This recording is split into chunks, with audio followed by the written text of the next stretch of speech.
자, 5 수업 시작하겠습니다. 169번입니다. 169번. 자, 다음 자료에 나타난 사상에 대한 설명으로 옳은 것을 고르세요. 군신, 부자, 붕우, 부부, 붕우, 장유의 윤리는 인간의 본성에 부여된 것으로서 천지를 통하는 망고불변의 이치이고 이에 존재하는 것으로서 도가 됩니다. 이에 대해 배, 수레, 군사, 농사, 기계가 국민에게 편리하게 나라에 이롭게 하는 것은 A형적인 것으로서 기가 됩니다. 신이 변형을 깨워가고자 하는 것은 기이지 도가 아닙니다. 네.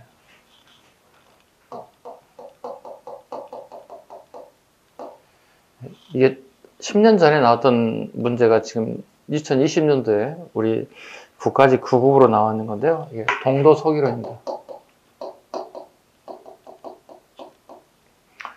우리나라의 도덕적인 것은 그대로 두자. 다르게 표현하면 우리의 사상이 서양의 사상에 뒤질 게 없다. 그대로 우리가 꼭 필요한 것은 서양의 기술이다. 동도서기론, 즉 점진적 개혁을 주장하는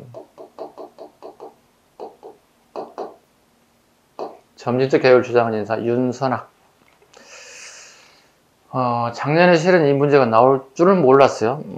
저희들이 이제 모의고사를 통해서 풀긴 했지만 실제로 나올 줄은 몰랐는데, 그래서 같이 풀었던 친구들은 뭐 비교 쉽게 풀었는데 이게 이제 접하지 않았던 친구들은 되게 어렵죠. 그래서 기출문제가 되게 중요하다는 말씀을 드립니다. 그래서 지금 현재 단원별 기출도 풀고 있지만 기출은 또 다른 모의고사다 이런 얘기 제가 자주 하는데요.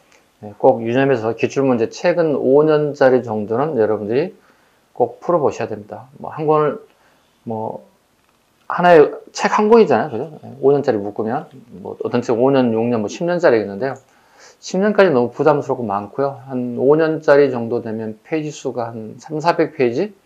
한 300페이지 후반 정도 되거든요. 그거 제출문제나 좀 한번 보세요. 그걸 통해서 여러분들 기출문제의 어떤 감을 좀 익히는 게 되게 중요한 부분입니다. 옳은 거 골라보겠습니다. 예양일체론을 주장했다. 이건 체이켄입니다. 애놈이나 양놈이나 별 차이 없다. 같은 애들이다. 이런 뜻이 되겠습니다. 근대 문물의 수정에 사상적 기반이 되었다. 윤설학 답은 2번이 되겠네요. 갑신정변의 주도 세력의 견해를 반영하였다. 아닙니다. 우중한 사회가 열등한 사회를 지배하는 것은 당연하다고 생각하겠다. 이건 사회 진화론이라고 합니다.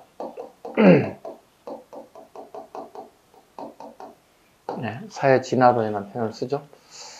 찰스 다윈이 주장했던 내용이죠. 이걸 응용해 쓴 게 이제 사회 진화론이다. 우중한 사회가 열등한 사회를 지배하는 것이다. 이게 이제 우리 1880년대 일본에서 이와 같은 내용들이 주장돼서 이게 조선으로 건너오죠. 이렇게. 사회 진화론. 일본이 그러니까 그 사회 진화론에 입각해서 강한 나라가 됐기 때문에 약육강식위에서 조선을 지배하겠다는 이론을 합리화시키기 위한 방법론 중에 하나였겠죠.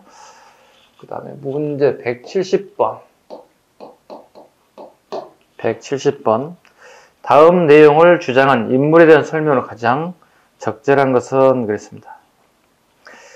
보시면 다 읽지 않아도 될 거예요. 내가 아는 단어를 찾아볼까요?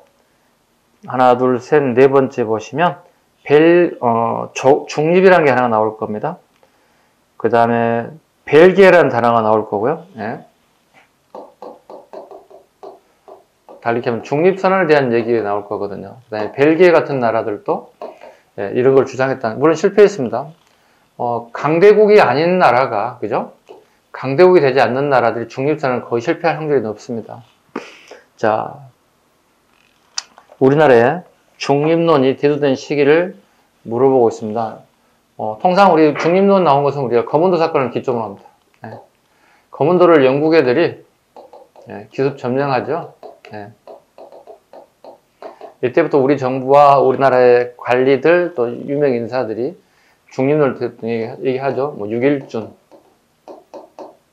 그 다음에 김옥균도 이걸 주장하죠. 김옥균. 그 다음에 예교관 부들러. 이런 사람들 이 인물 찾아보는 겁니다. 육일준인지 김옥균이 부들러인지 찾아야 되겠죠. 자, 지금 벨기에 대한 얘기 나왔잖아요. 벨기에 대한 얘기, 육일준에 대한 얘기들로 선택지를 고르면 될 것 같습니다. 한번 볼까요? 1번 1881년에 조사실차단으로 일본에 다녀왔고 84년에 우정총국이 설립되자 우정총판에 임명되기도 하였습니다. 홍영식에 대한 얘기입니다. 이건 홍영식은 중립에 대한 얘기는 여기에 기록되지 않습니다. 두 번째, 82년 수신사로 일본에 다녀왔고 일제강점기로부터 후작에 자기를 받고 중천에 고문을 했다. 박영용. 안타깝죠. 네. 이렇게 개혁적인 성기학을 가진 사람이 친일로 돌아섰다는 거 되게 안타깝습니다. 안타까운 부분이기도 합니다. 그 다음에 갑신정변 후 일본을 거쳐 미국에 망명하였고 94년에 귀국하여 2차 김홍진의 법무대신 서강범에 대한 얘기입니다.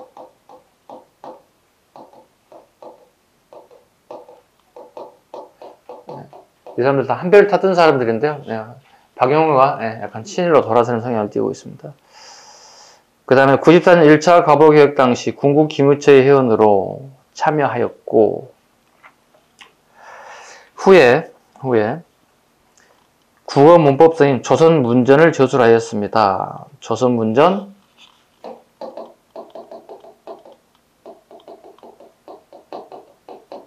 대한문전 이름이 바뀌었어요. 이렇게 이게 신문에 연재됐어요. 신문 연재가 끝나고 단행본으로 나올 때 그죠? 이렇게 대한문전 우리 전문용어로 표지가리 했어요. 우리 전문용어로 표지만 내용 똑같은데 표지가리만 했다 보시면 되겠습니다. 답은 4번이 되겠습니다. 171번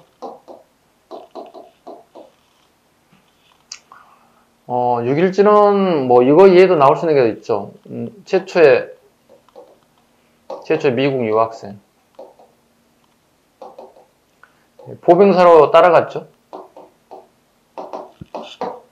보병사로 따라갔다가 거기에 앉아서 막내였거든요. 막내 공부하고 해서 미국의 최초 유학생 됐어요.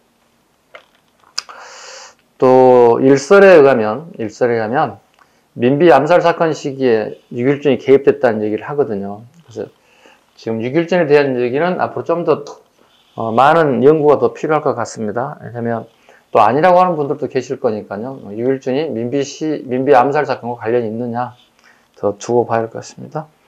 171번 문제. 자, 다음 내용은 1894년 동학농민운동과 관련된 사실들이다. 기업과 니은 사이에 시계 쓴 사실로 가장 적절한 것은 가로넣기 문제입니다. 그죠? 가로넣기 문제. 일본이 경복궁을 점령한 데 이어 선전포고로 청일전쟁을 일으켰다. 그 다음에 니은이 우금치 전투입니다. 자, 이건 그 2년 전에도 나왔어요. 2018년에도 이런 유사한 문제가 나왔어요.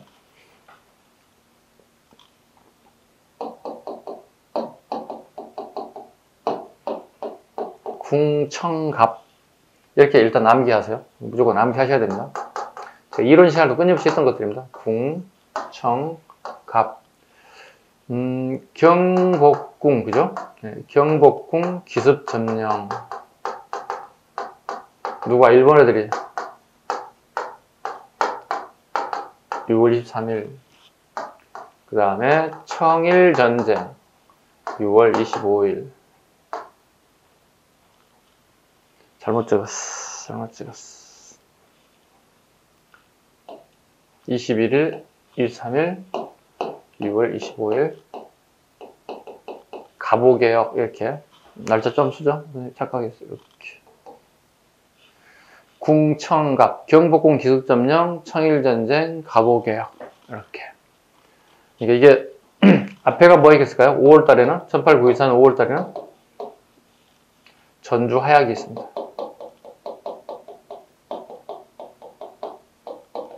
동학교도와 정부군이 손을 잡았어요. 그죠? 그리고 난 다음에 일어난 게 경복궁에는 청일전쟁 거북이에요. 끊임없이 물어볼 거예요. 이 문제는.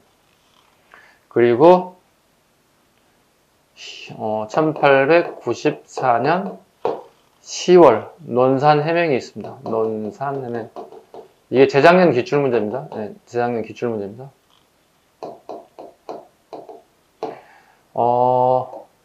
남접과 북접이 손을 잡았습니다. 남접은 전라도 동학, 여기는 충청도. 충청도는 주로 양반들, 여기는 주로 농민군들.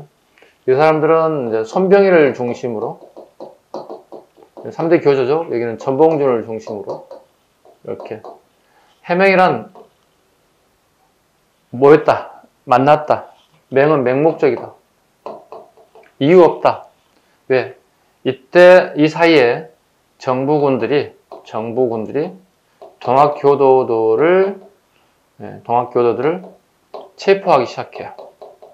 동학교도를 체포하기 시작하면서 이 전주하약의 약속을 위반하기 시작해요. 약속 위반을 하기 시작해요. 야, 안 되겠다. 우리 합쳐서 어떻게 할 건데요? 서울로 가자. 서울에 가서 왕 다시 만나야 되겠다. 서울 가기 전에 항상 여기에 공주라고 하는 걸 지나가야 돼요. 공주 우금치에 건너가야 되는데 10만 동학군들이 이렇게 몰려들었다고요. 이때 정부군과 일본군들이 여기에 먼저 선점, 매복을 하고 있습니다. 그래서 얼통한 무기를 체계를 가지고 있는 애들이 결과 얘들 전부 다 몰살되고 말았다. 이 순서입니다. 이 순서입니다. 자, 풀어보죠. 1번 동학농민군의 1차 봉기 시 동학교단의 남접과 북접이 합세하였다. 여기는 남접만 한 거예요. 앞에 여기는 동학이 처음 출발할 때는 남접, 전라도 지역에 동학교도만 했고요. 남접, 북접은 여기에요. 여기. 10월달 돼야 돼요. 맹목적. 틀린 거 아시겠죠? 흐름도 없습니다. 이거. 두 번째, 동학농민군은 한성조약을 빙자하여 조선에 파견된 일본군에게 우금치에서 대표하였다. 자, 보세요. 갑, 한, 텐. 갑신정변 때 한성조약을 맺었고, 이건 일본에 손해배상하는 겁니다. 일본 영사관 건물이 불탔고 교관이 있던 호리모토가 부상을 당하게 된 죽음에 대한 손해배상. 텐진조약. 텐진조약은 우리가 맺은 게 아니고 청나라와 일본이 맺었습니다. 한반도에, 즉 조선이죠. 한반도에 유사상황, 즉 급박한 상황이 전개된다면 청일 양국군은 동수의 군대가 파견된다. 동수에 군대가 파견된다는 약속이 돼요. 그 결과 우리나라의 정부군이 동학 애들에게 우리 정부군에서 요구합니다. 청나라에 요구하자 당연히 일본도 같이 들어오게 됐어요. 청나라는 아산만으로, 여기는 인천으로 들어왔어요. 그리고 전주 하약이 맺어지자 얘들에게 자, 약속 다 무시하고 돌아가세요 이렇게 얘기했다고. 근데 가지 않고 우리나라에 버티고 있어요. 그리고 저기 평택하고 천안 사이 성안역이라고 하는 곳에서 전쟁이 발생된 이걸 청일전쟁이라 불러요. 청일전쟁. 한반도에 청일전쟁이 땅하게 터진 거죠. 물론 여기 한반도가 있는 게 아니에요.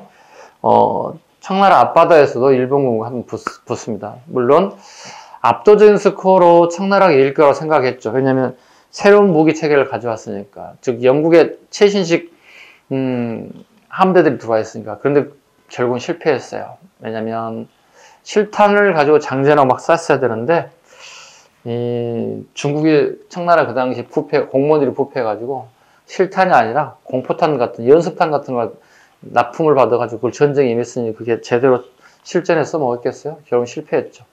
그 결과적으로 청일전쟁은 일본의 승리로 끝나고 말았습니다.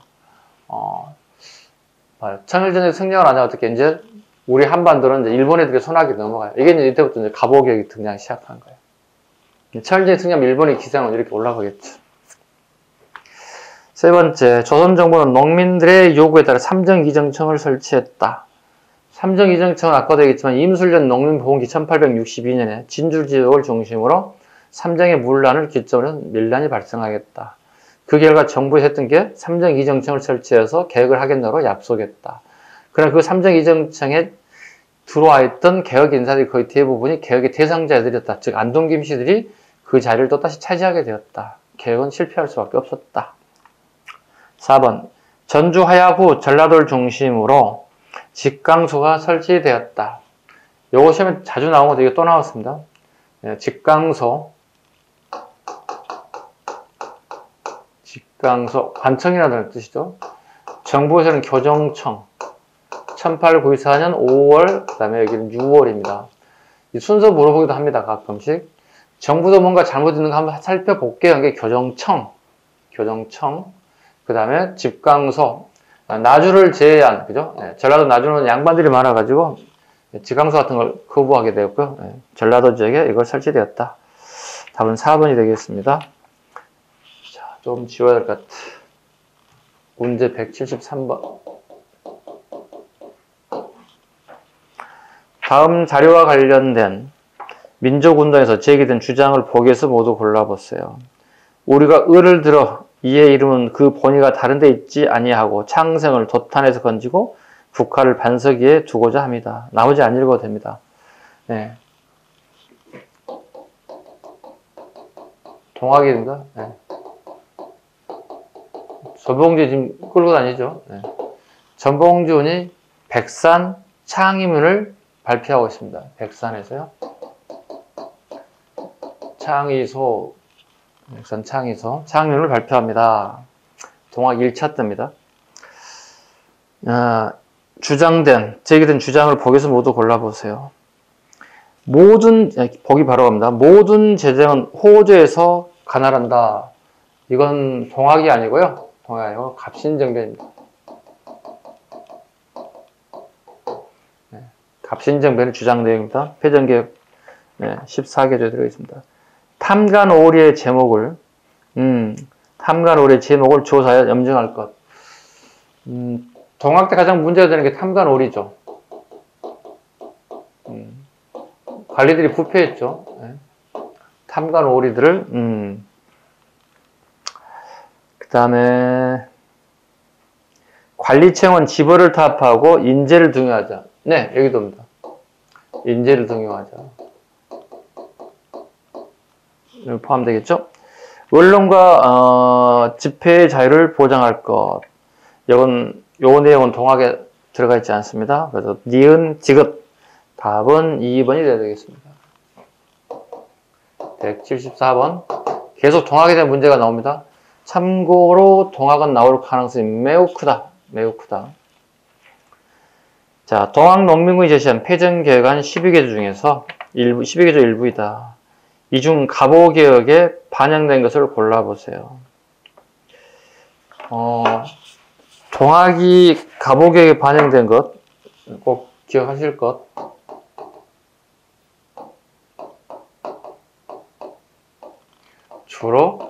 농민들은 주로 보는 건 뭐죠? 사회적인 부조리를 보거든요. 사회 부조리 부분을 얘기하고 갑오개혁에 반영되는 겁니다. 그러니까 꼭 기억하세요. 동학의 패전개혁 12개조는 무조건 사회의 부정 부패에 대한 얘기들을 골라내시라는 얘기예요. 자, 무명의 제목이 없는 잡다한 세금을 일체 거두지 않는다. 여기 포함됩니다. 제목 없는 무명의 잡세는 걷지 말라. 그 다음에 토지는 균등히 나누어 경작한다. 토지 평균 분작이죠. 이건 갑오개혁에서 수용하기 가장 어려운 부탁 중에 하나가 이겁니다. 왜냐면 지주가 소장농에게 토지를 예, 전호들에게 분급해 주는 거잖아요. 전호들에게. 그럼 지주가 토지를 빌려주는데 전호에게 일정하게 줄 수는 없잖아요. 소장농들에게. 자기 마음이지. 국가에서 이러라 저러라 할 수 없는 거든. 가장 어려운 것 중에 하나가 평균 분자. 애와 통하는 자는 엄중히 처벌하겠다요. 동학대 등장합니다. 예, 애와 엄중히 처벌하겠다.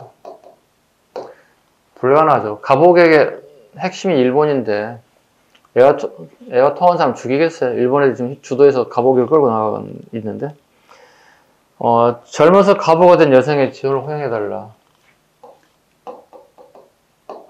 보통 청산가부라 하죠. 가보개혁 때 가부의 재가를 허용하죠. 이해가셨습니까? 그래서 기억, 니을 2번이 정답이 되어야 되겠습니다. 175번 가죠. 지금 통합 문제 계속 나오네요. 그죠? 그만큼 우리 기출이 많다는 거죠. 작년 한 해인데 이렇게 되게 많이 나왔어요. 모든 직렬에 거의 다 나왔다고 봐야 되겠네요. 자, 다음 내용과 관련된 사건에 대해 설명을 가장 적절하지 않는 것. 대개 적은 천한 노비들로 구성되어 있으므로 양반들은 가장 미워했다. 길에서 갓을 쓴 사람을 만나면 갑자기 달려들어 너도 양반이냐며 갓을 빼앗아 찢어버렸다. 주인을 협박하여 노미 문서를 불태우고 천민에서 면해줄 것을, 즉 면천이죠. 면천해줄 것을 강요하였다. 이들 중 몇몇은 주인을 결박, 주리를 틀고 곤장을 때리기도 했다. 이 무렵 노비가 있는 집안에서 이런 소문을 듣고 노비 문서를 불태워 화를 피하기도 했다. 예, 황현의 오화기문.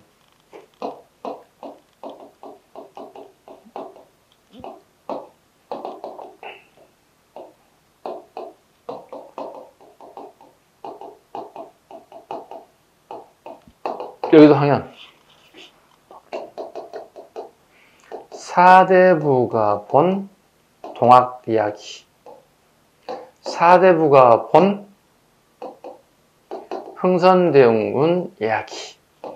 책 제목 다 알으셔야 돼요. 전부 다 흥선대원군 이후의 책들이다. 오화. 자기 집에 오동나무가 있었던 것 같아요. 그래서 오동나무 밑에서 기록한 문장이라는 뜻이 되겠습니다. 매천, 황현의 호입니다. 야록이니까 야사겠죠. 황현이 본 개인적인 야사. 그러니까 이 사람이 지금 현재 서울에 있는 게 아니고 저기 전라도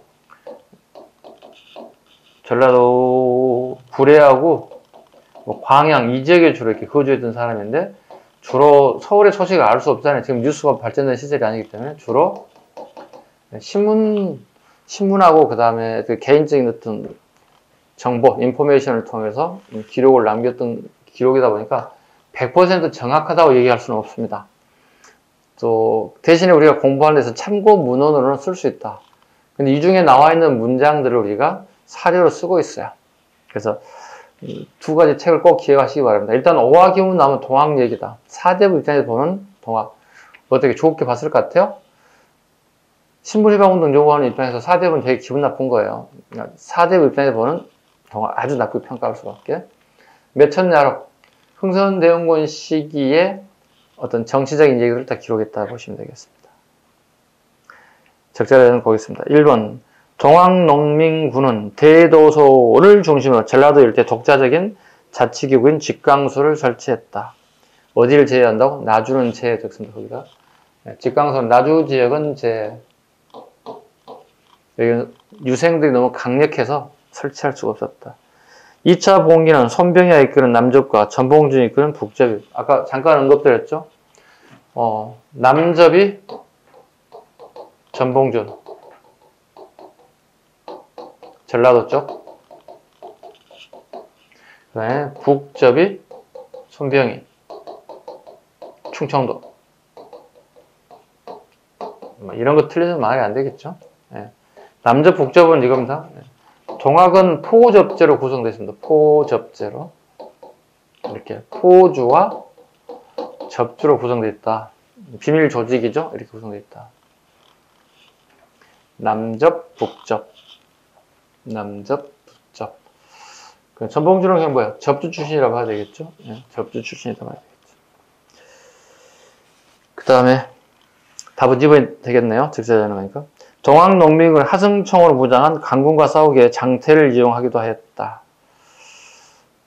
어디서? 장성에서. 이 전투는 장성 항영천 전투입니다.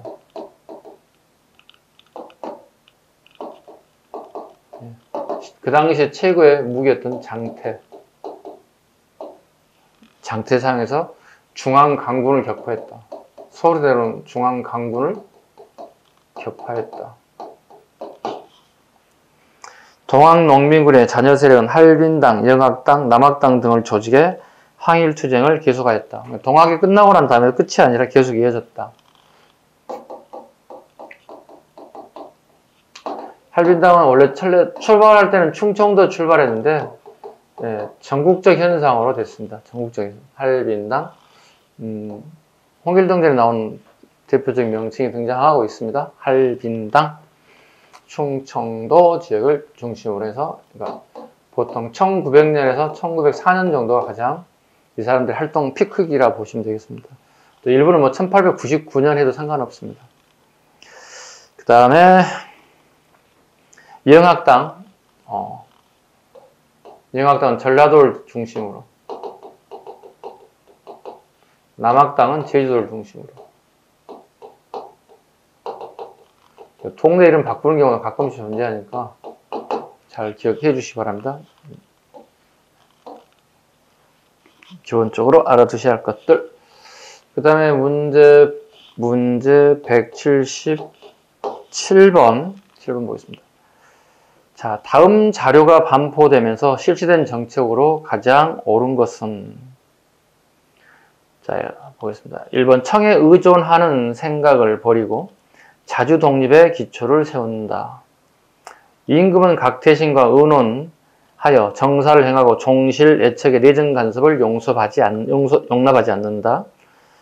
7조 조세의 징수와 경비지주는 모두 탁지야문의 관할에 속하여 있다. 왕실과 간부의 일련 해결을 예정하여 재정의 기초를 확립한다. 이건 홍범 14조. 앞전 시간에 끊임없이 얘기했던 큰 법이죠. 큰 법을 만들었다.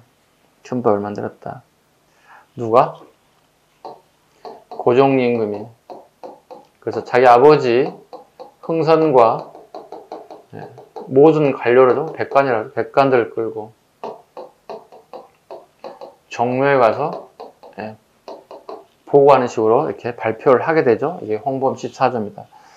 이건 고종임금이 발표는 하게 됐지만 자의적이기보다는 뒤에는 누가 있어요? 일본이 있어요. 일본 애들이 강요에 살 수밖에 없었던 겁니다. 홍범 14조는 아까도 얘기했다시피 갑오 1차와 요 2차 사이에 들어가는 사실 기억 잘 하셔야 됩니다. 자, 이게 반포된 실시된 정책으로 가장 옳은 것을 고르세요. 그럼 뭘 골라야 돼요? 갑오 2차 내용이 선택지 나와야 된다. 작년에도 나왔죠. 뒤에 건 나왔으니까 앞으로 앞에 건 나올 수도 있겠지. 그러면 갑오 1차 건 되게 많아져요. 양이 더 많아져요. 갑오 2차는 별거 없잖아요. 네. 아까 공부하지 않았나요? 여기 GG2. 네. 선생님 새로운 화장품을 하나 만들었습니다. 여성용 화장품. GG2 화장품. 복습합니다. 지방관의 권한을 축소하겠다. 지방관의 권한을 축소하겠다. 다르게 표현하면 지방관에게 사법권을 주지 않겠다. 그 결과 사법재판소가 신설됐다. 사법재판 신설됐다. 충분히 이해가시겠죠? 그 다음에 지방제도를 개편하죠. 지방제도를 개편한다. 지방제도를 개편하다. 보통 우리 8도 있잖아요.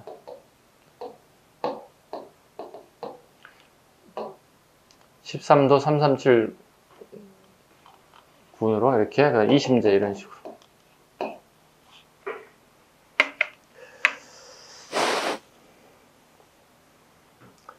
자, 문제 풀죠. 1번 음본위 제도를 실시하였다. 음본위 제도는 갑오 1차 경제 파트에서 청의 연호를 쓰지 않고 개국 기념을 썼다. 1차의 정치 파트에서 아까 개 8마리 어떻게 과먹어야 된다고 군 것을.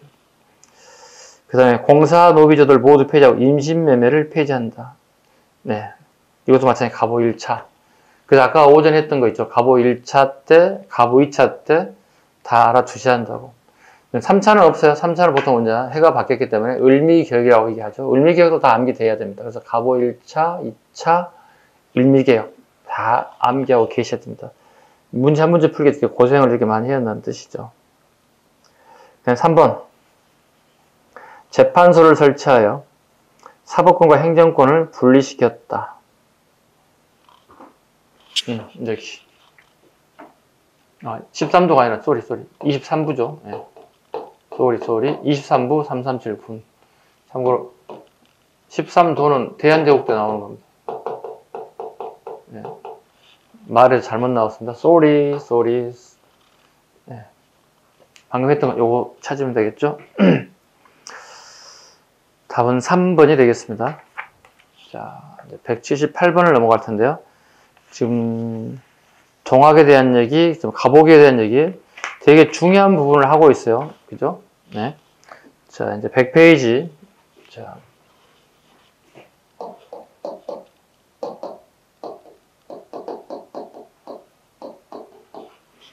자, 문제 178번에 관련된 부분.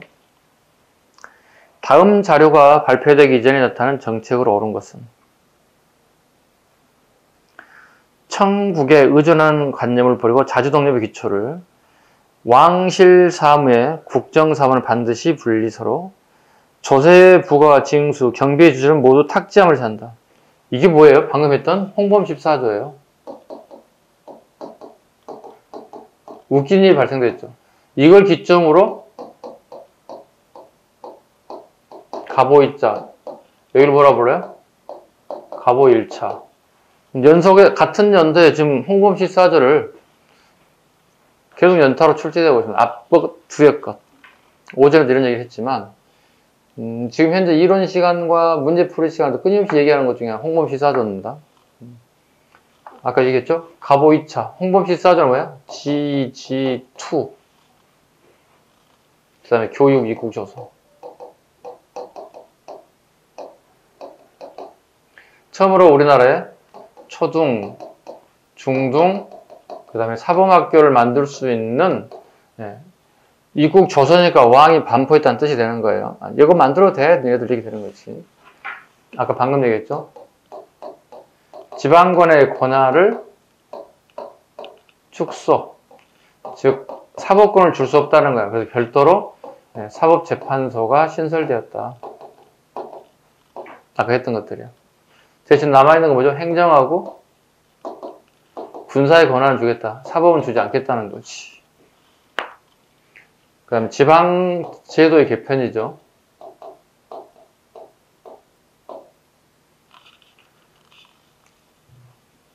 지방제도의 개편. 23부 337군. 지극히 뭐죠? 일본식으로 바꿔가는 거죠. 일본의 지방제도식으로 바꿔가는 거죠. 재판의 2심제.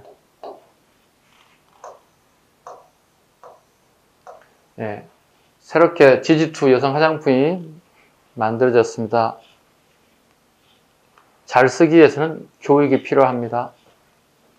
가보 1차. 제가 구분했죠. 정치. 이렇게. 경제. 제주도에는 은이 많아서 경기하기가 좋습니다. 사회. 사회 파트. 선생님 좀 피곤합니다. 선생님 대학 나와서 공연을 좀 과하게 받는 것 같아요. 이거 외워야 됩니다. 아까도 한번 써드렸어요. 한번 더 하는 겁니다. 지금 계속 복습하고 있는 겁니다. 익숙해져야 됩니다. 개국기원, 팔아문, 아까 했죠? 탁지아문 같은 걸 만들어서 세부화 시킨다. 이거 우리나라 간 게 아니라 일본의 압박이라고. 국내부 기능 축소.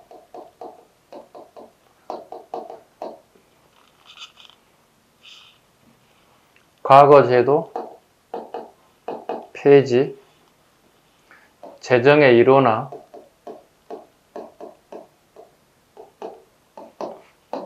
조세 급납파. 세금 돈으로 내라는 얘기야. 도량양 통일. 쌀 한 말, 쌀 한 대. 제주도, 강원도, 전라도, 충청도, 경상도, 서울, 경기도 다 양이 틀리면 안 되겠지. 은본이제. 화폐가 높은, 우리 돈의 가치가 높은지 낮은지를 스탠다드를 삼아, 이 은본이 스탠다드라고요.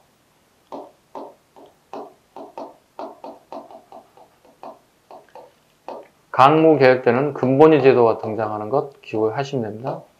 사회. 공사노비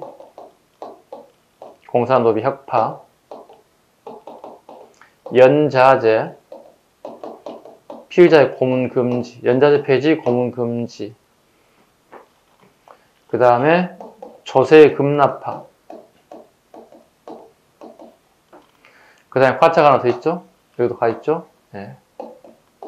가부의 지혜가 허용. 사회 파트니까. 사회 파트가 가부가 되겠고, 정치 파트니까 가부가 되겠죠? 이렇게. 이거 한 문제만 여러분들이 외워도 문제를 한 문제 푸는 거야. 근현대사에서. 그만큼 중요해졌다는 사실. 홍범 실사제를 두고 1차, 2차. 제발 좀 외우세요. 네. 어제도 하루 종일 이거 쓰고 갔어요. 오늘 또 쓰고 있습니다. 선생님 안 보고 막 쓰잖아요. 왜? 일정 부분 좀 암기가 필요하잖아요. 봐요. 제자를 제주 들어갈 때 이지원 어휘로 바꿔. 제주도에는 참 운이 많아요. 경기가 참 좋아요. 이렇게. 선생님 피곤해 보이지 않아? 어제 하루 종일 강의했잖아요. 네. 공연을 조금 강하게 본 것 같아요. 근데 피곤한 것 같아요. 이렇게. 정치. 우리 집에 개가 8마리 있어요. 선생님 몸보신을 하기 위해서 먹어야 되겠어요. 근데 집에서 먹으면 냄새 날 것 같아서 궁궐에서 좀 먹어야 될 것 같아요. 과먹어야 될 것 같아요. 요리 방법. 2차. 새로운 여성 화장품이 나왔어요. 지집토 화장품. 교육을 잘 받으셔야 됩니다. 외우시기 바랍니다. 방법 없어요. 이건 여러분들이. 한 문제 풀기 위해서는 이렇게 다. 어떤 게 여기에 선택지 나올지 모르잖아요. 이해 가셨죠? 네. 보겠습니다. 문제 풉니다. 178번 문제. 다음 자료가 발표되기 이전에 나타난 정책으로 옳은 것. 자, 지금 홍범 14조 내용입니다. 그럼 1차 거 고르라는 얘기야. 대한국 국제를 발표하였다. 이건 대한제국 1899년에.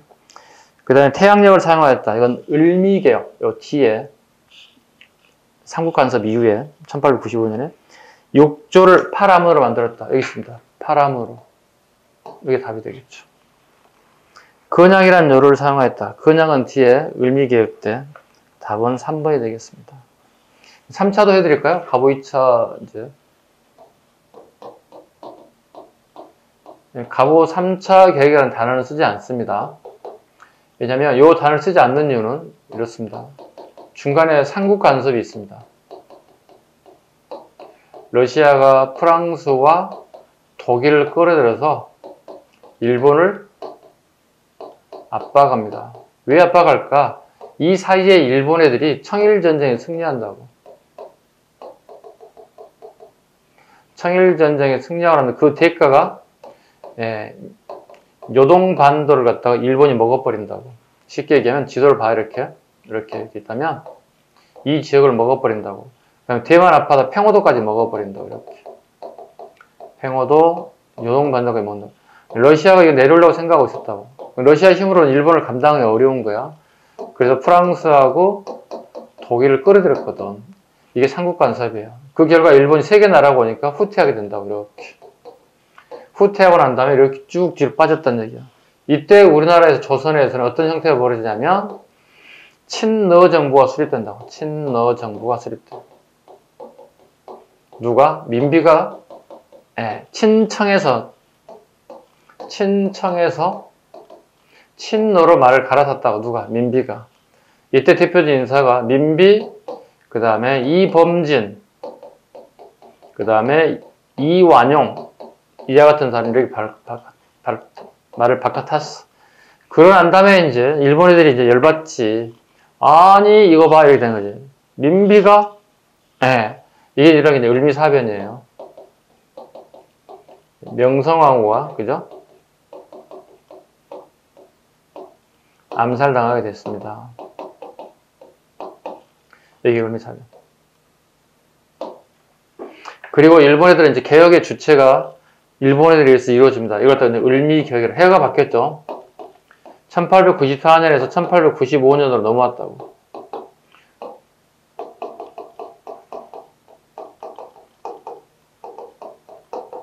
봐, 외워야 돼, 이거. 을미군단 종건태우소. 을미군단 종건태우소. 이것도 외워야 되는 상황이다. 어쩔 수 없다. 군제개혁. 단발령 시행. 종두법 실시. 거원양이라고 하는 연호를 사용했다. 태양력이라고 하는 지금 현재 우리 쓰고 있는 양력 달력을 쓰게 됐다. 우편사무가 재개됐다. 그 다음에 소학교령이 반포되었다. 아까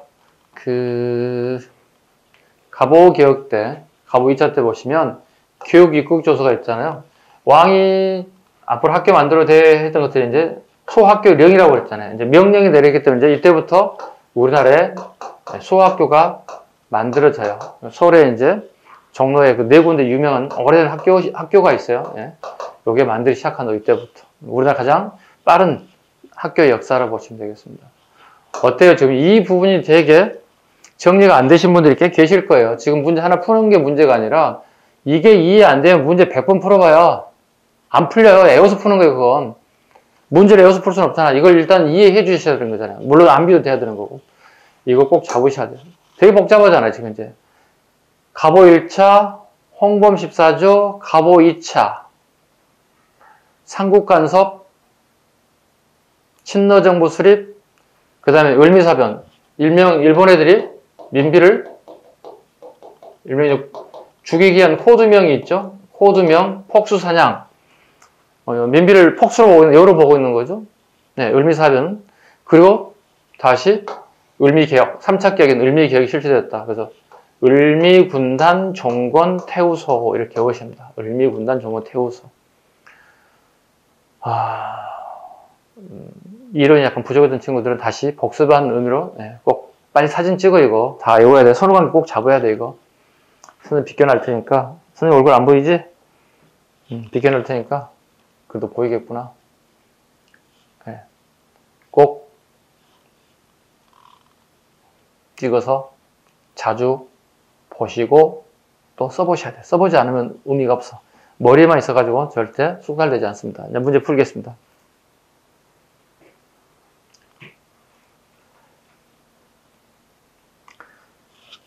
(178) 이전에 뜻하는 것 6조를 암호로 삼았다. 답은 3번이 돼야 되겠죠. 근양이라는 요는 여기 나오죠. 을미개혁이 나오는 거죠. 자, 179번 갑니다.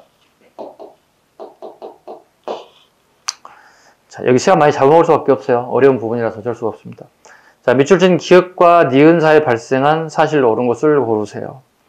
지난해 8월 20일의 일로 차마 말로 다 할 수 있겠습니까?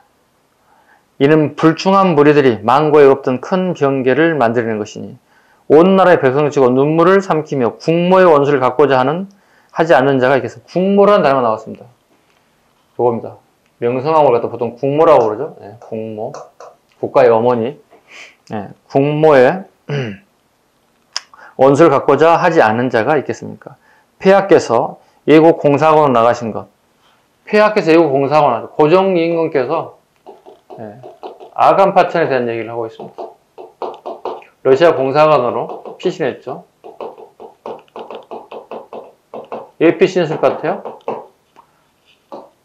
민비가 암살당하고 난 다음에 다음 순서를 본인이라고 생각하는 거예요. 무섭지. 피신하는 거지. 근데 한나라의 군주가 좀 창피하지 않아? 백성들 나도 자기 혼자만의 일신의 안위를 유지하기 위해서 러시아 공사관으로 도망간다? 그럼 결과적으로 뭐예요? 러시아에 뭐가 되는 거죠? 인질이 되는 거예요. 러시아 인질이 되면 어떻게 해요? 야, 네 목숨을 살려서 네 있는 거 다 내놔면 어떻게 내놔야 되잖아.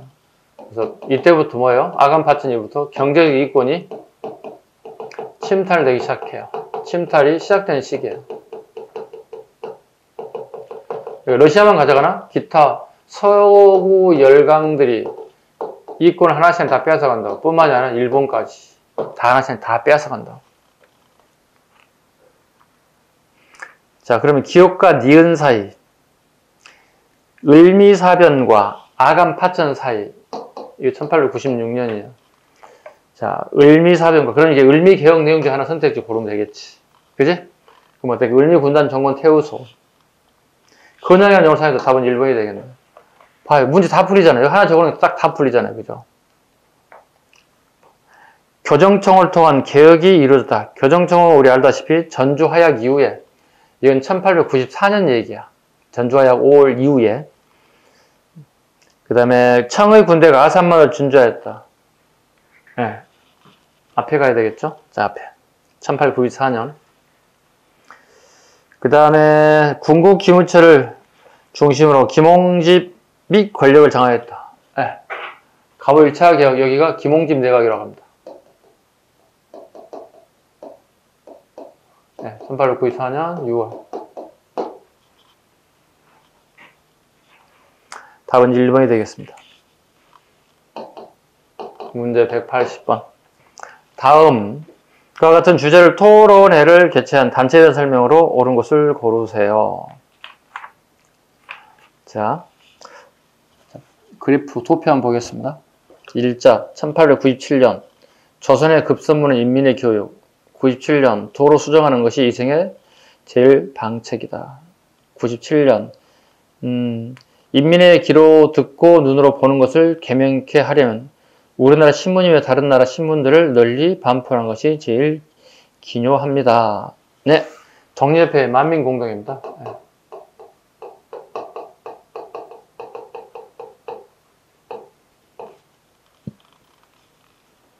자, 볼까요? 1번 헌정연구회의 활동을 개성하여 얼보를 간행하였다. 요즘 또 이게 잘 나오는 것 같아요, 최근에. 네, 헌정연구회. 이게 한 3년 전에 나왔나요? 네, 3년 전에 나오고, 그 다음에 3년이 지난 작년 지방제 9급에 나왔습니다. 헌정연구회. 1905년입니다. 헌정연구회.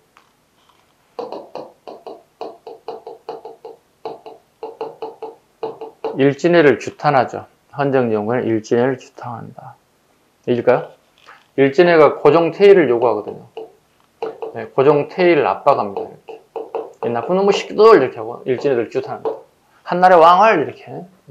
1905년 헌정연구회. 얼보를 발행했다. 대한장학회가 얼보를 발행합니다. 즉 얼간지라는 뜻입니다. 얼간지를 발행했다. 두 번째, 국민개봉을 위해서 해보를 발간하고 만민공동회를 대규모로 집회했다. 네, 독립협회가죠. 답은 2번이 돼야 되겠죠. 3번, 보부상 중심의 단체로 황권 강화를 통해 부국강병을 행동 지침으로 삼았습니다. 몇 번 지문? 3번 지문. 이건 한국협회 얘기하는 겁니다. 1898년에 주로 보부상들이 구성되어 있습니다. 보부상 단체라고 보시면 되겠습니다. 한국이니까 뭐죠? 일단 황제 국가이기 때문에 대한제국식입니다. 대한제국은 참고로 1897년부터 1910년까지입니다. 그 중에 한국협회는 1898년에 만들어졌습니다. 보부상 단체입니다. 얘들이 훗날 독립협회 만민공동회를 해산하죠.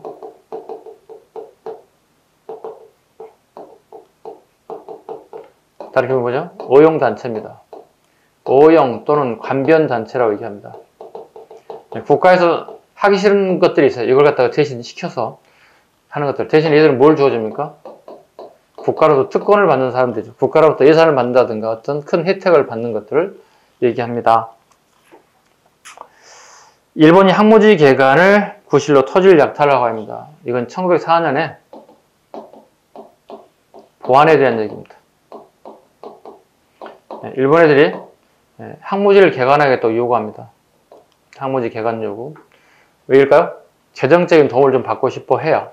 그래서 아니에요, 우리 됐어요, 우리가 알아서 할 거예요. 그래서 만든 게 농광회사. 알아야 됩니다. 농광회사. 농광회사는 보안회가 만든 겁니다. 우리가 알아서 할 거예요. 물론 실패합니다. 실패합니다. 꼭 알아야 할 것. 1904년에 보안회, 즉 항모지를 통해서 일본이 자금을 마련하려고 하는 것들이 있어요. 이렇게. 그 다음에 4년 더 해볼까? 플러스 4년. 그럼 1908년이지.